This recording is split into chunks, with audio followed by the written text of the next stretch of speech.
Hello everyone, magandang buhay sa lahat. Welcome na welcome po kayo dito sa aking Mathematics Tagalog tutorial. Sa video na ito ay papaliwanag ko sa inyo how to construct or how to create bar graph and line graph.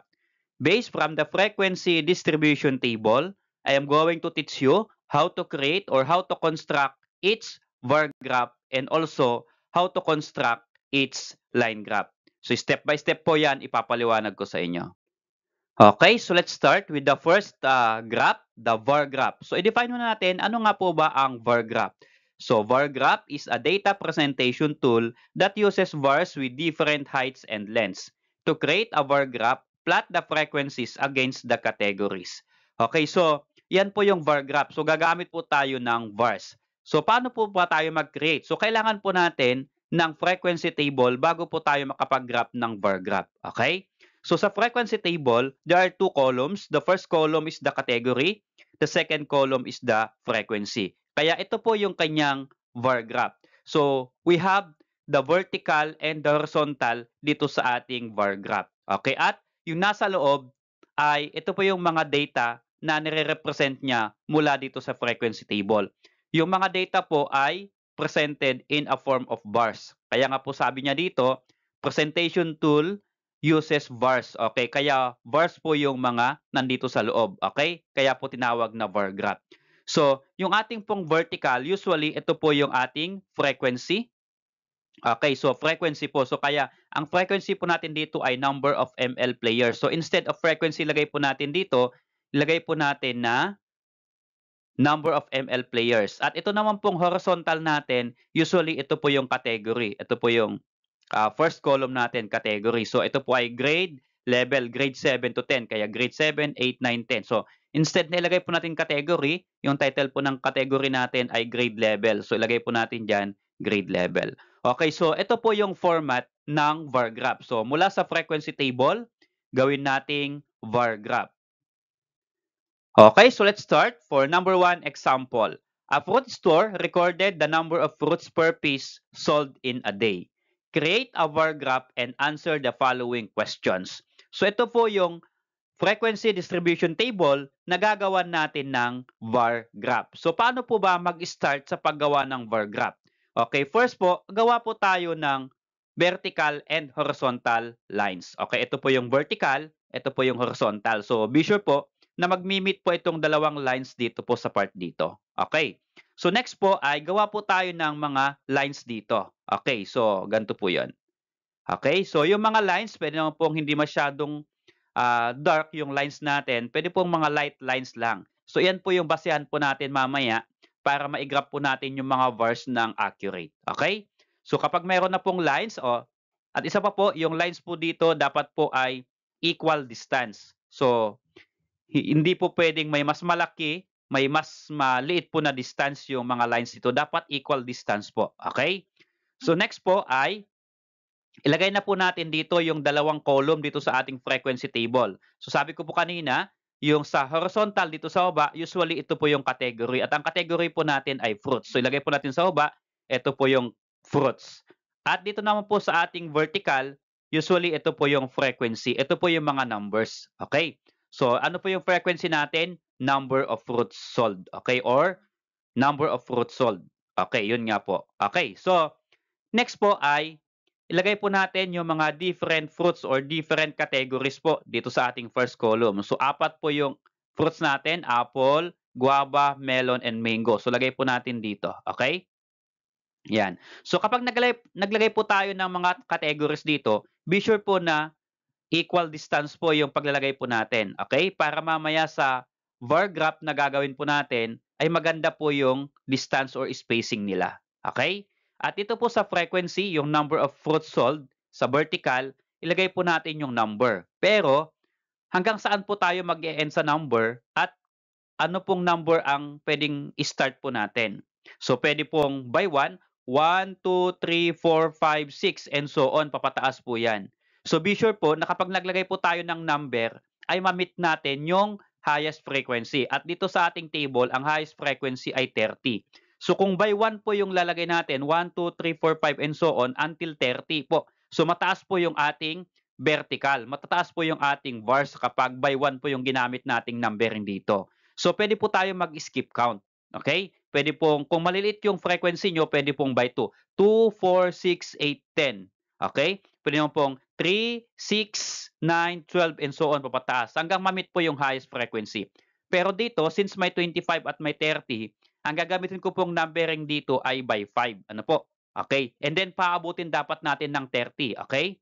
So, this will become 5, 10, 15, 20, 25, 30. So, dapat po, maganda po yung numbering natin dito. Huwag po tayo mag-i-skip. Ano po? So, 5, 10, 15. Okay? Huwag pong maglagay ng 5, 20, ganun. So, dapat may pattern po. So, 5, 10, 15, 20, 25, 30. So, skip count by 5. Okay? At yung highest number ko dito ay 30.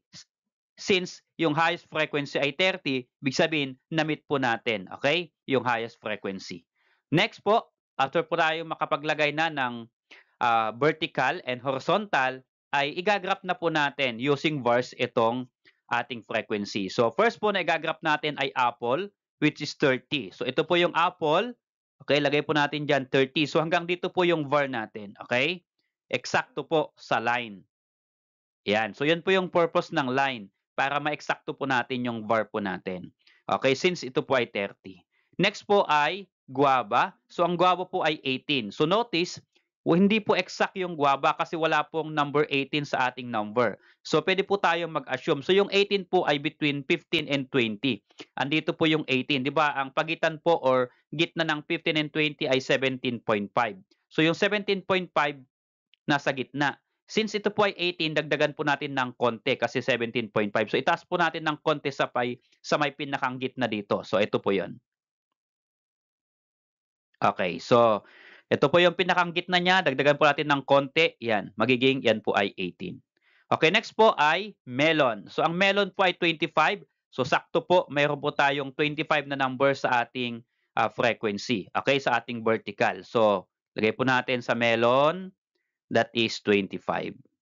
Okay? Then next, ang last po natin na category ay mango. Again, yung mango ay hindi po exact. Wala po dito sa ating number. So, 12. So, yung 12 is between 10 and 15. So, ang pagitan po ng 10 and 15 ay 12.5. Since ito po ay 12, babaan po natin ng konti sa pinakang gitna para maging 12. Kasi ang gitna po ay 12.5. Okay? So, ayan. Lagay po natin. Okay. So, yung mango, eto, kung ito yung pinakang gitna niya, babaan natin ng konti, yan po ay 12. Okay? So, yan na po yung ating vars na nire-represent ng different frequencies na ito. And then next, of course, yung panghuli, lalagyan po natin ng pangalan yung ating var graph. So, ibibase po natin sa problem, nakalagay po dito ay a fruit store. So, ano pong pwedeng ipangalan dyan? So, pwede po yan, fruit store. Or pwede po ninyong dagdagan, daily piece of fruit sold. Okay? Or fruit store daily sales. Pwede naman pong ganon. So, it's up to you kung ano naman po yung pwedeng ipangalan based sa problem.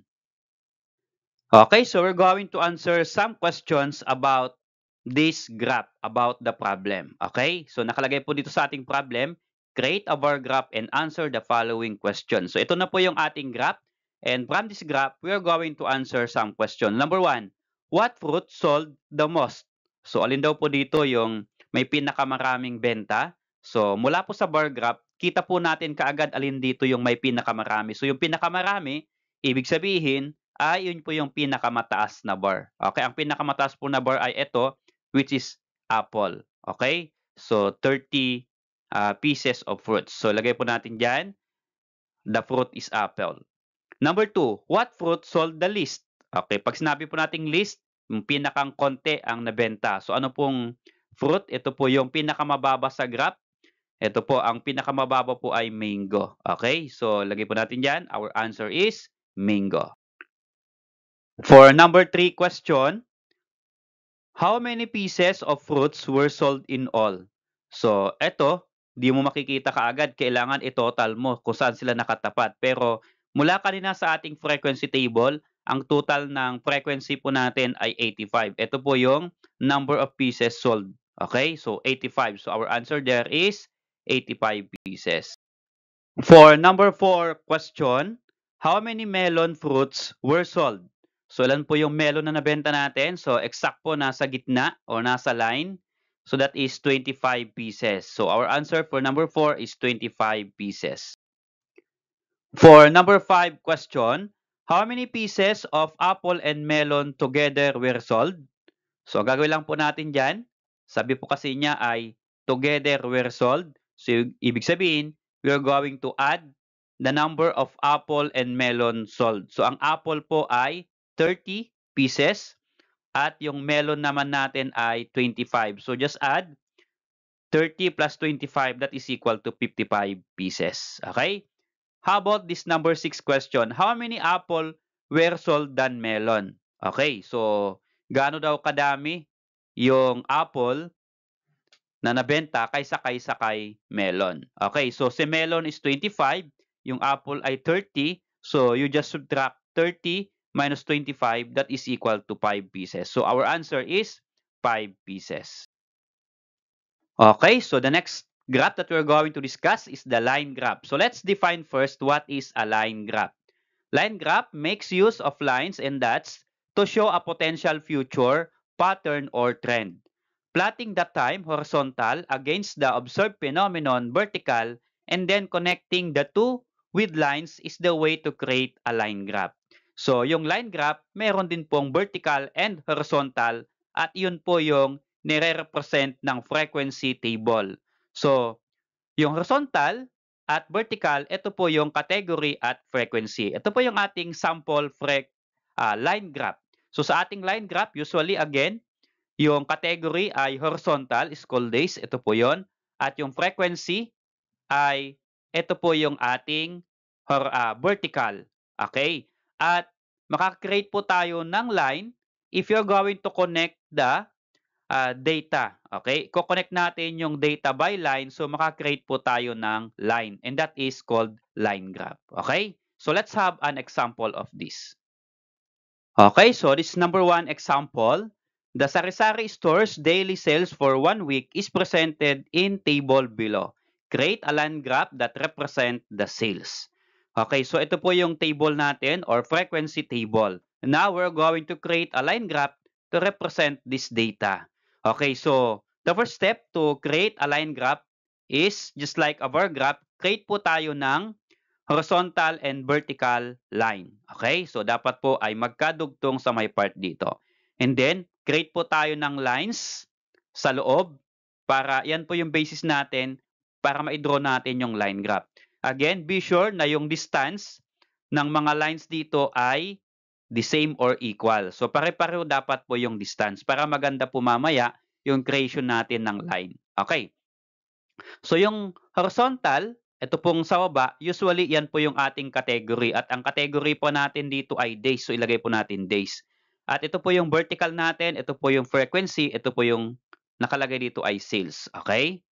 And then, lagay po natin yung category na days. Ano po yung days natin? Monday until Sunday. So, pwede pong i-abbreviate na lang po natin. So, Monday, Tuesday, Wednesday, Thursday, Friday, Saturday, and Sunday. So, 7 days po a week. Okay, ito po yung 1 week. Okay, so and then yung sales po niya ay 300, 150, 250, 130, 100, 250, and 200. So may total frequency po na 1,280. Ngayon, ano po yung number na ilalagay natin?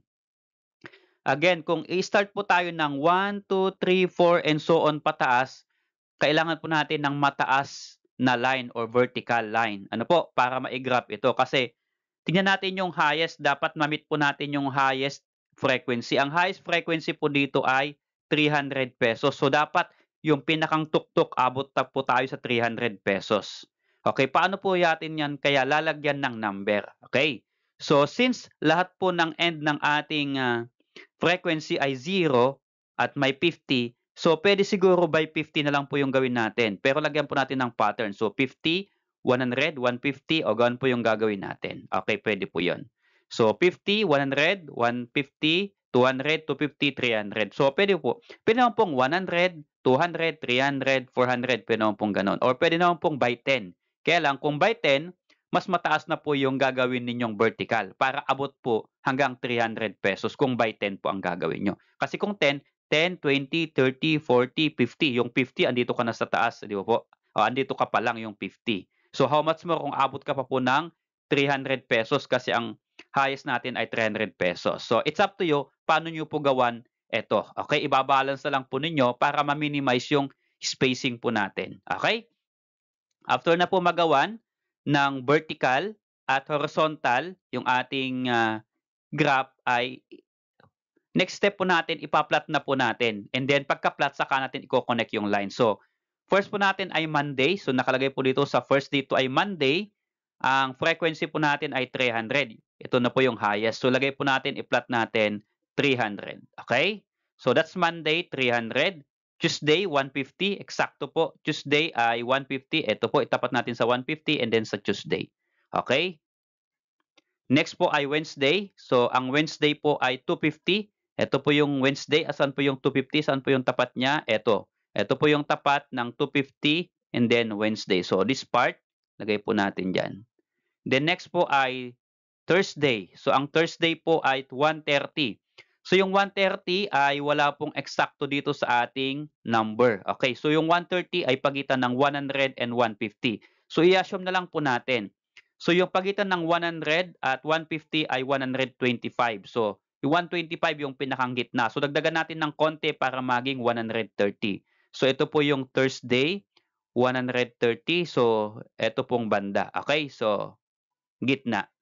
Okay, and then next po ay Friday. Ang Friday po natin ay 100. Okay, sakto po may 100. Sa Friday po 100. Okay, lagay po natin dyan.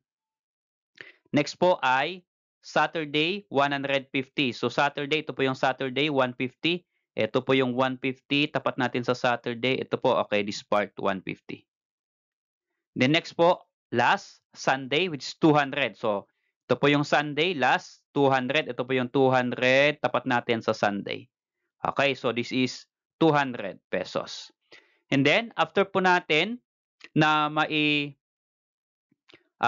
plot, i-connect na po natin yung line. So, dapat po, hindi po pwedeng pa ganun. Ano po? Dapat yung pagkakasunod po dito, Monday, Tuesday, and then Wednesday, Thursday, Friday, Saturday, Sunday. Gawin po dapat yun. Okay? So, i-connect na po natin yung line. So, yan na po yung ating line graph dito sa ating graph. And then, of course, huli ay lalagyan po natin ng title. Ano po yung title? So, it's up to you kung yung title nyo. So, i-base po natin sa problem. Ang nakalagay po dito ay Sari-Sari Stores. Lagay ko po dyan, Sari-Sari Store Daily Sales. Yan na po yung aking title. Okay, so after creating the line graph of this problem, let's try to answer some questions. Number 1, how much is the highest sales of the week? So, alin po dito yung highest sales of the week? So, of course, yung pinaka mataas sa line, ito po yung 300 pesos which is Monday. Okay, so how much? So, how much po yung tinatanong? That is money. So, that is 300 pesos. Next question. What day has the lowest amount of sales? Okay, ang tinatanong po niya ay what day has the lowest amount of sales? Ano po yung day? So, ang pinakamababa po sa ating line graph ay ito po, 100 pesos. So, ito po ay araw ng Biyernes, Friday. Okay? Number 3 question, how much is the sales of the week? So, para ma-add po ninyo, ma-total yung sales of the week, you need to add all that here. Or, pwede pong tignan sa frequency table. So, ang total po kanina sa frequency table ay 1,280. Okay, for number 4 question, are there days with the same amount of sales? Meron po bang magkatapat? Okay, meron po. That is Tuesday and Saturday. So, the same po yung amount ng sales nila, which is 150 pesos. So, our answer is here. Yes, Tuesday and Saturday with 150 pesos sales. Salamat sa panonood, kaibigan. Kung nagustuhan mo yung video na ito at natuto ka, please click like and then subscribe kung bago ka pa lang po dito sa aking channel.